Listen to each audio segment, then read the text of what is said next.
राम राम सीताराम। तो अभी मैं आया हुआ हूँ खेत में हमारे छोटे वाले। तो यहाँ पे कल से कंटिन्यू बारिश शुरू थी, स्टार्ट थी, लेकिन आज सुबह सुबह तक लगभग आ ही रही थी, थोड़े थोड़े छींटे पड़ ही रहे थे, लेकिन अब बंद हुई है फाइनली। तो मैं अभी हमारे जो गेहूं की वावनी की थी उस खेत की कंडीशन आपको दिखाऊंगा। तो यहाँ पे इस खेत में हमारे गेहूं लगाए हुए हैं, और ये है हमारा जो साग भाजी हम घर के लिए बोते वो है। उतनी जगह छोड़ रखी है खेत में से हमने। यहाँ पे देख लीजिए, ये प्याज प्याज लगाए हुए हैं हमने। देख लीजिए, आपको दिखेंगे। वो क्या है कि ऊपर से हमने थोड़ा काट के लगाया, इसके लिए वो अच्छे हो जाए, वो सामने दिखेंगे आपको। और वहाँ पे मेथी, पालक, मूली, गाजर, कैरेट जो बोलते हैं, लहसुन, वह सब लगाया हुआ है। और ये जो इतनी पीछे जगह पड़ी, वहाँ से यहाँ तक अभी तक हमें लगाना बाकी है प्याज, जिसके कारण हमारे घर के लिए हो जाए एक सीज़न।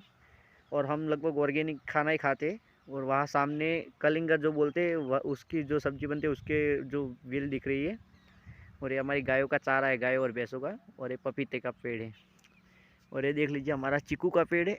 और ये मेरे पीछे जस्ट ये जो नींबू आते हैं उनका पेड़ है। देख लीजिए, यहाँ पे नींबू लगे भी हुए हैं। और ऐसी चीज़ें मुझे ट्राई करना बहुत ही अच्छा लगता है। मैं आपको गेहूँ की भी कंडीशन दिखाऊंगा। और ये आम का पेड़ है हमारा। और ये मलबार नीम जो मलयाड़ी बिया बोलते हैं, अमेरिकन नीम उसका है। और वो बड़े जो पेड़ दिख रहे हैं वो आम के ही है। और यहाँ पे मैं आपको दिखाऊंगा, ये दूसरा नीम का पेड़, नींबू का पेड़ है, लेमन। और ये देख लीजिए, ये चंदन का पेड़ है। मैंने पिछले साल लगाया हुआ था इसको, और ये फ्री में डेयरी की तरफ से मिला था, बनास डेयरी की तरफ से। और अभी इतना बड़ा हो गया है। और ये मैंने नर्सरी में से लाके लगाया था, रेड चंदन का एक पेड़। लेकिन उसका क्या हुआ वो पता नहीं, 5-6 फीट तक उसकी हाइट गई, और फिर ये वहाँ से सूख गया, और यहाँ पर आके फिर से अटक गया है। और वहाँ सामने भी एक पेड़ है, और दूसरा दाड़म, फिर चीकू, ऐसा पेड़ है हमारा लगा हुआ है। और मैं अभी दिखाता हूँ आपको, देख लीजिए। यह ज़रा ध्यान से चलना पड़ता है क्योंकि अभी सब बिक गया इसलिए। तो ये देख लीजिए, ये हमारे कलिंगर के जो वेल है वो है। और ये हमारे गेहूँ है। मुझे तो लगभग ये टोटली लॉस ही लग रहा है। देख लीजिए, यहाँ ऊपर तक गेहूं के दाने आ गए, और अंकुरित हो गए। लेकिन क्या होगा, मुझे ऐसा लग रहा है कि लगभग ये फसल फेल ही होगी। अगर पास हो जाए तो बहुत ही अच्छा है, वरना क्या करें, उसका नुकसान तो भुगतना ही पड़ेगा हमें। तो अभी देखते हैं क्या होता है।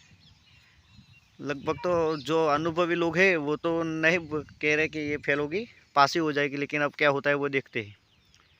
तो ऐसा है। तो देख सकते हो आप, मैंने अपने घर पे ये कट्टे के अंदर जो छोटे बैग होते हैं उसके अंदर ये ककड़ी लगाई हुई है, और बहुत ही अच्छा रिजल्ट मिला है। तो सिटी में भी आप अपने घर पे ऐसा कर सकते हो।